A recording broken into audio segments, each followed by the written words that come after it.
बढ़ रही विदेशी पर्यटकों की संख्या। राजस्थान में लगातार बढ़ रही सैलानियों की संख्या। मुख्यमंत्री भजनलाल शर्मा ने सत्ता संभालने के बाद लगातार ऐसे कई फैसले लिए जिनके परिणाम स्वरूप राजस्थान विकास के रास्ते पर न सिर्फ चलने लगा बल्कि राजस्थान विकास के रास्ते पर दौड़ने लगा।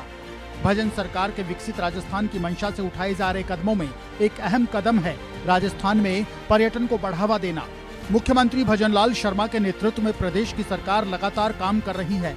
राजस्थान वह प्रदेश है जिसे पावनों के प्रदेश के रूप में जाना जाता है। अपनी समृद्ध सांस्कृतिक धरोहर, ऐतिहासिक स्थलों और अद्भुत परिदृश्यों के साथ दुनिया भर के पर्यटकों के आकर्षण का केंद्र बन चुका है राजस्थान। राजस्थान ने 2024 में एक ऐतिहासिक रिकॉर्ड बनाया जब पर्यटकों की संख्या ने 23 करोड़ का आंकड़ा पार किया। ये वृद्धि राजस्थान के पर्यटन क्षेत्र की ताकत और समृद्धि को दर्शाती है और इसके पीछे कई महत्वपूर्ण कारक हैं जिनमें सरकार की नीतियां, प्रचार प्रसार और पर्यटकों के आकर्षण को बढ़ाने वाली पहल शामिल है। भजन सरकार में पर्यटन को मिला बढ़ावा। राजस्थान सरकार ने पर्यटन क्षेत्र को बढ़ावा देने के लिए कई योजनाएं और परियोजनाएं शुरू की। मुख्यमंत्री भजनलाल शर्मा के नेतृत्व में राज्य सरकार ने पर्यटन क्षेत्र को एक नई दिशा देने की कोशिश की, जिसके परिणाम स्वरूप पर्यटन की नई ऊंचाइयों को छुआ गया।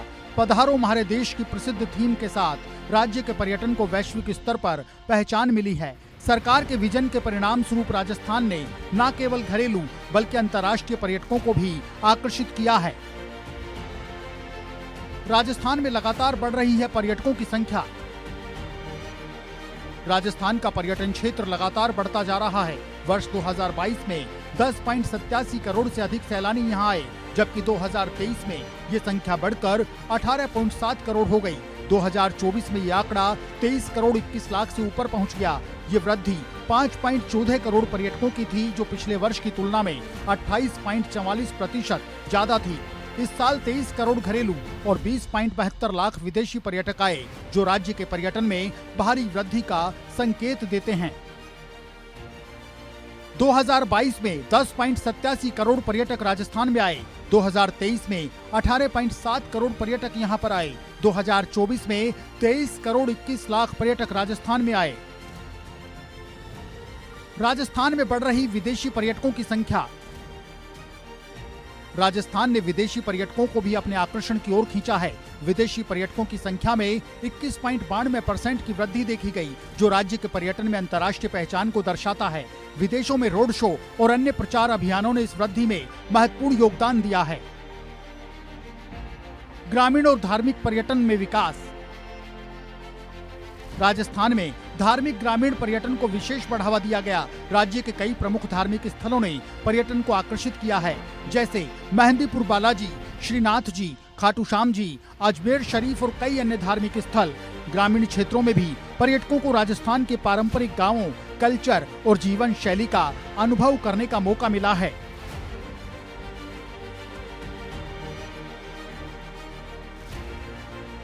राजस्थान सरकार ने पर्यटन सुविधाओं को और अधिक सुविधाजनक बनाने के लिए कई योजनाओं को लागू किया है। नए एक्सप्रेसवे, एयर कनेक्टिविटी में सुधार और प्रमुख पर्यटन स्थलों पर आधारभूत ढांचे का विकास इन योजनाओं में शामिल है। इन पहल से राज्य में पर्यटन के लिए आने वाली यात्रा अधिक सुविधाजनक और आकर्षक हो गई है। केंद्र की योजनाओं जैसे प्रसाद 2.0, स्वदेश दर्शन 2.0 और कृष्णा सर्किट ने भी राज्य को पर्यटन के क्षेत्र में लाभ पहुंचाया है। इन क्षेत्रों में भी बढ़ा पर्यटन। राजस्थान ने विभिन्न प्रकार के पर्यटन क्षेत्रों में भी प्रगति की है। एडवेंचर, चिकित्सा, फिल्म, वाइल्ड लाइफ और एक्सपीरियंशियल टूरिज्म जैसे नए और अलग अलग पर्यटन क्षेत्रों ने राज्य को और अधिक विविध और रोमांचक बना दिया। राजस्थान अब केवल ऐतिहासिक स्थलों और सांस्कृतिक विरासत के लिए नहीं, बल्कि नई श्रेणियों के लिए भी प्रमुख गंतव्य बन चुका है। 2025 के लिए 25 करोड़ पर्यटकों का लक्ष्य। 2024 में रिकॉर्ड 23 करोड़ पर्यटकों के आने के बाद राजस्थान सरकार ने 2025 के लिए एक और बड़ा लक्ष्य तय किया है। सरकार का उद्देश्य 2025 तक 25 करोड़ पर्यटकों को राज्य में आकर्षित करना है। इस लक्ष्य को प्राप्त करने के लिए राज्य सरकार ने सभी अधिकारियों और पर्यटन विभाग को एकजुट करने की दिशा में काम किया है। पर्यटन को बढ़ावा देने और विकास कार्यों के लिए 975 करोड़ रुपए की घोषणाएं की हैं। वहीं आदिवासी बहुल इलाके के धार्मिक स्थानों को 100 करोड़ की लागत से ट्राइबल टूरिस्ट सर्किट विकसित किए जाने की घोषणा की है, जिसमें चित्तौड़गढ़ जिले के मातृकुंडिया, बांसवाड़ा जिले की मानगढ़ धाम और त्रिपुरा सुंदरी, प्रतापगढ़ के गौतमेश्वर मंदिर, सीता माता अभ्यारण्य, उदयपुर जिले के ऋषभदेव सहित कई प्रमुख स्थलों को शामिल किया गया है। पर्यटन को बढ़ावा देने पर सरकार का फोकस, 975 करोड़ रुपए की घोषणा की। धार्मिक पर्यटन स्थलों के विकास के लिए 975 करोड़ रुपए के विभिन्न इंफ्रास्ट्रक्चर डेवलपमेंट कार्यों की घोषणा की गई है। इसके तहत प्रदेश में धार्मिक स्थलों के साथ साथ ऐतिहासिक और इको टूरिज्म स्थलों का भी विकास किया जाएगा। हेरिटेज टूरिज्म को बढ़ावा देने के उद्देश्य से आइकॉनिक डेस्टिनेशन के लिए जैसलमेर किला, 12 का शेरगढ़ किला, जयपुर का आमेर और नाहरगढ़ सहित कई प्रमुख स्थलों को शामिल किया गया है। प्रदेश में नाइट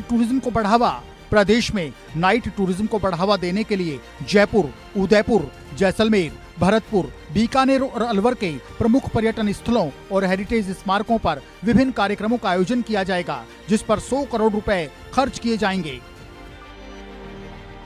जयपुर में आयोजित होंगे सांस्कृतिक महोत्सव। राजधानी के पर्यटन को बढ़ावा देने के लिए गोविंद देव जी मंदिर में साल भर कला महोत्सव आयोजित किए जाएंगे, जिस पर 50 करोड़ रुपए खर्च होगा।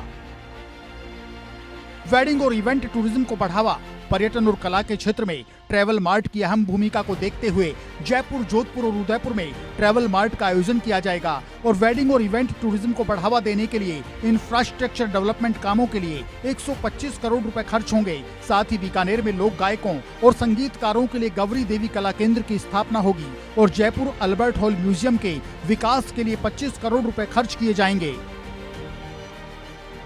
हॉस्पिटलिटी एंड टूरिज्म को बढ़ावा, हॉस्पिटलिटी के क्षेत्र में प्रदेश के युवाओं को आवश्यक स्किल अपग्रेडेशन की सुविधा उपलब्ध करवाने के लिए संभाग स्तर पर हॉस्पिटलिटी स्किल सेंटर पर 35 करोड़ रुपए खर्च होंगे।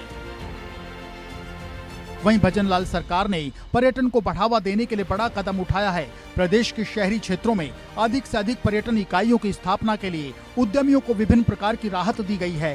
साथ ही वर्तमान में संचालित हेरिटेज होटल्स को भी प्रोत्साहित किया गया है। इसके लिए नगरीय विकास विभाग की ओर से विस्तृत आदेश जारी किए गए हैं। पर्यटन इकाइयों की स्थापना के लिए भूमि उपलब्ध कराने और उन्हें विभिन्न प्रकार की राहत देने के लिए नगरीय विकास विभाग के प्रमुख सचिव वैभव गालरिया की ओर से विस्तृत आदेश जारी किए गए हैं। ये आदेश प्रदेश भर के विकास प्राधिकरण, नगर सुधार न्यास, आवासन मंडल, नगर परिषद, नगर निगम और नगर पालिकाओं पर लागू होंगे। आपको बताते हैं कि इस आदेश के तहत पर्यटन इकाइयों के लिए किस तरह भूमि उपलब्ध कराई जाएगी। पर्यटन इकाइयों के लिए शहरों में आरक्षित की जाएगी जमीन। मास्टर प्लान, जोनल प्लान और औद्योगिक क्षेत्रों में अधिकतम 5% भूमि आरक्षित की जाएगी। आरक्षित भूमि से पर्यटन इकाई के लिए भूमि आवंटित होगी। पर्यटन इकाइयों के लिए उपयुक्त भूमि का चयन किया जाएगा। भूमि चयनित करके नगरीय निकाय लैंड बैंक स्थापित करेंगे। लैंड बैंक की सूचना निकाय की वेबसाइट पर उपलब्ध होगी। जिस पर्यटन इकाई में 3 वर्षों में 100 करोड़ का निवेश प्रस्तावित होगा, उस पर्यटन इकाई की स्थापना के लिए निकाय भूमि आवंटित करेंगे। आवंटन के लिए आवेदन आने पर भूमि आवंटन होगा। इकाई के कुल क्षेत्रफल के 10% सीमा तक सरकारी भूमि दी जा सकेगी। डीएलसी दर पर सरकारी भूमि का आवंटन किया जाएगा। किसी इकाई के लिए एक बार ही दी जा सकेगी ये सरकारी भूमि।